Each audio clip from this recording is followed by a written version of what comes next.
Assalamualaikum warahmatullahi wabarakatuh.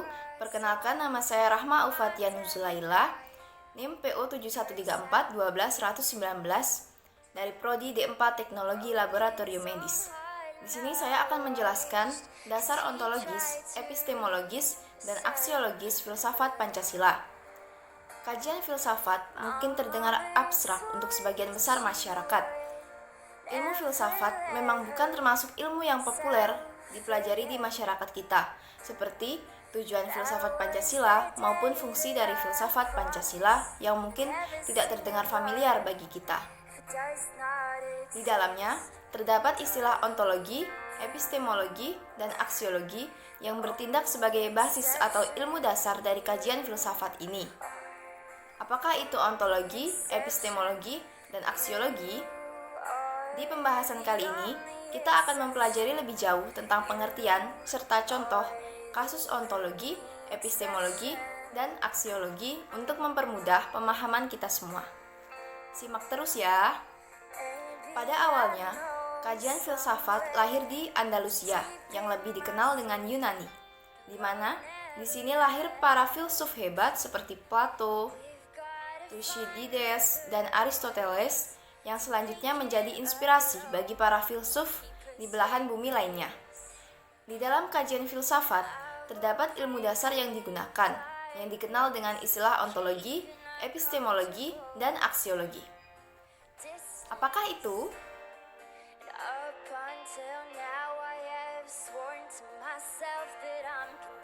Pengertian ontologi, epistemologi, dan aksiologi.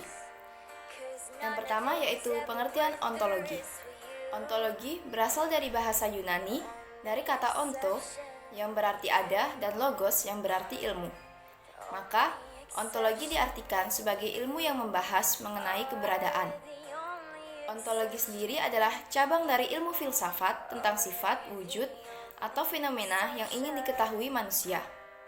Dalam pengertian lain, juga disebutkan bahwa ontologi filsafat membahas tentang hakikat filsafat dan struktur filsafat. Struktur filsafat adalah cabang-cabang filsafat serta teori yang ada di dalam setiap cabang tersebut. Yang kedua yaitu pengertian epistemologi. Epistemologi merupakan cabang filsafat yang mempelajari asal, sifat, metode, dan batasan pengetahuan manusia. Epistemologi sering dikenal sebagai teori pengetahuan. Kata ini juga berasal dari bahasa Yunani, dari kata episteme yang berarti cara dan logos yang berarti ilmu. Maka, secara keseluruhan, epistemologi bisa berarti ilmu tentang bagaimana cara seorang ilmuwan membangun ilmunya. Dalam epistemologi, persoalan-persoalan yang dibahas adalah tentang apa yang dimaksud dengan pengetahuan, bagaimana seseorang bisa mengetahui sesuatu, bagaimana cara memperoleh pengetahuan, bagaimana cara menilai validitas, serta apa perbedaan antara pengetahuan a priori dan pengetahuan a posteriori. Tidak hanya itu, epistemologi juga membahas perbedaan yang ada antara kepercayaan, pengetahuan, pendapat, fakta, kenyataan, kesalahan, gagasan, kebenaran, kepastian, dan kebolehjadian. Selanjutnya, yang ketiga yaitu pengertian aksiologi.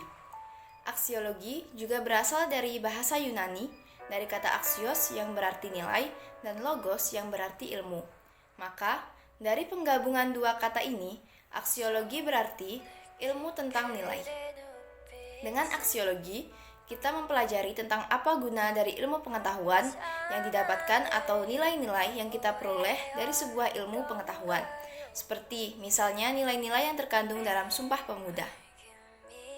Ada 3 bagian yang menyusun aksiologi, yaitu moral conduct, aesthetic expression, dan socio-political. Oleh karena itu, aksiologi merupakan cabang dari kajian filsafat yang berhubungan dengan etika, estetika, dan agama. Dari pengertian ketiga cabang kajian filsafat yang telah dijelaskan sebelumnya, kita bisa mengetahui bahwa ketiga cabang ilmu ini saling melengkapi satu sama lain. Jika ontologi mempelajari hakikat keberadaan sesuatu atau fenomena apa yang ingin diketahui oleh manusia, maka epistemologi akan mempelajari bagaimana cara memperoleh pengetahuan tentang fenomena tersebut. Selanjutnya, aksiologi akan menjelaskan mengenai guna atau fungsi dari pengetahuan yang diperoleh itu. Jika dalam koridor ilmu pengetahuan pendidikan kewarganegaraan, mungkin kita bisa memahami ontologi, epistemologi, dan aksiologi dengan melihat bagaimana Pancasila sebagai ilmu pengetahuan, misalnya bagaimana kita mengenali Pancasila, apa fungsi Pancasila, hingga bagaimana kita mempelajari bahwa sesuatu yang kita lihat adalah Pancasila.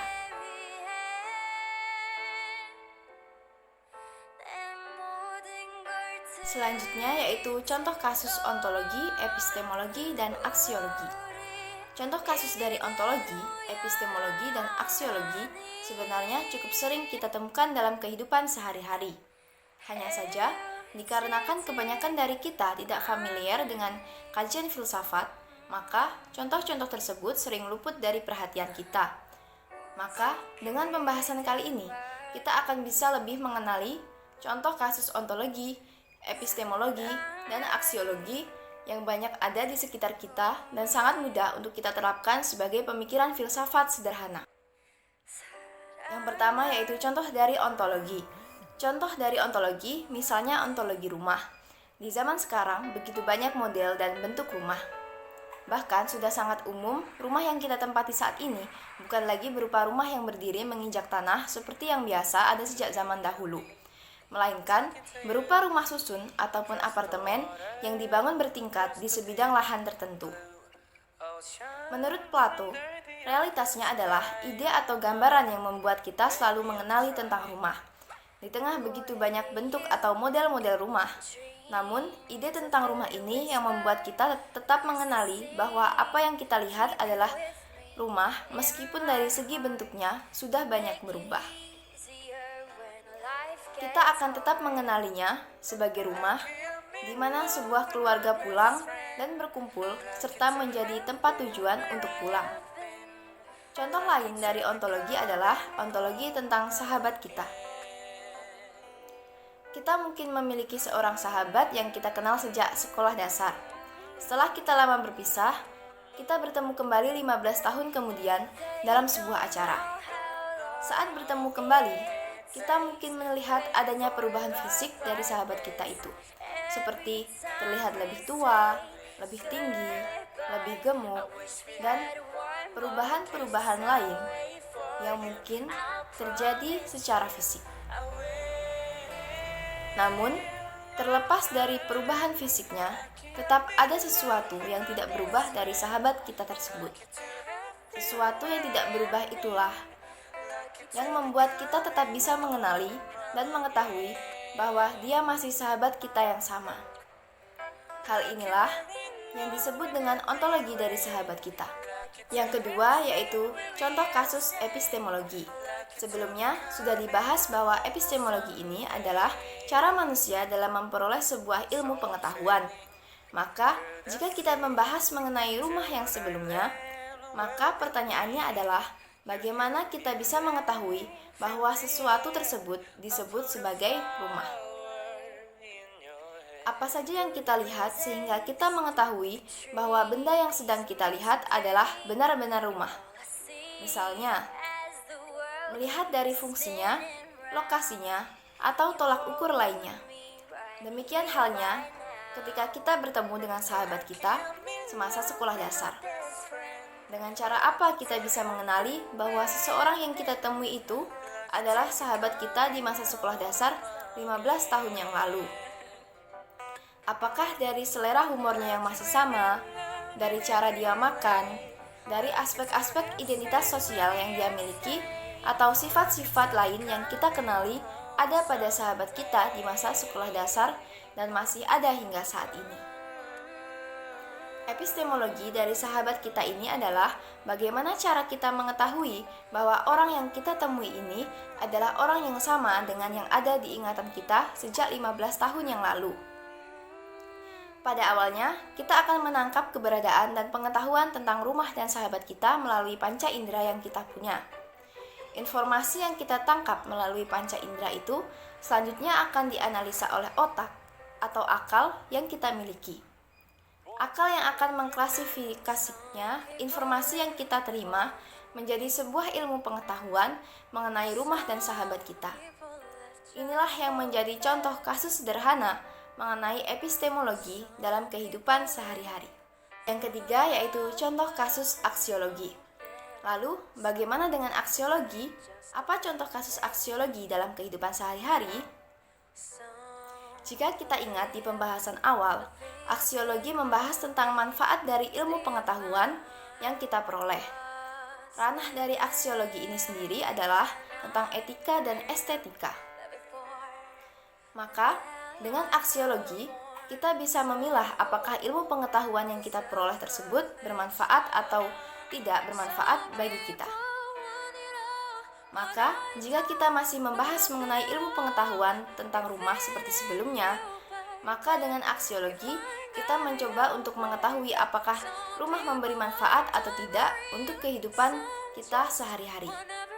Misalnya, dengan kita mengetahui bahwa sesuatu itu adalah rumah, kita bisa lebih mudah untuk menentukan di mana kita akan tinggal, tempat seperti apa yang nyaman untuk kita, dan kita bisa mengenali bahwa rumah itu adalah komponen yang penting untuk kebahagiaan keluarga kita sehari-hari.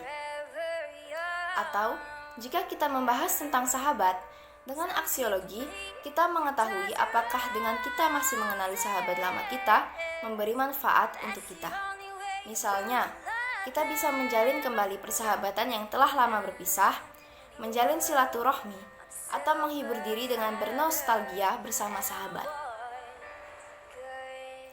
Dalam pendidikan kewarganegaraan, contoh kasus aksiologi ini akan mudah kita pelajari dari manfaat budaya politik dalam kehidupan sehari-hari, atau manfaat-manfaat lain yang kita temukan dalam kegiatan berbangsa dan bernegara.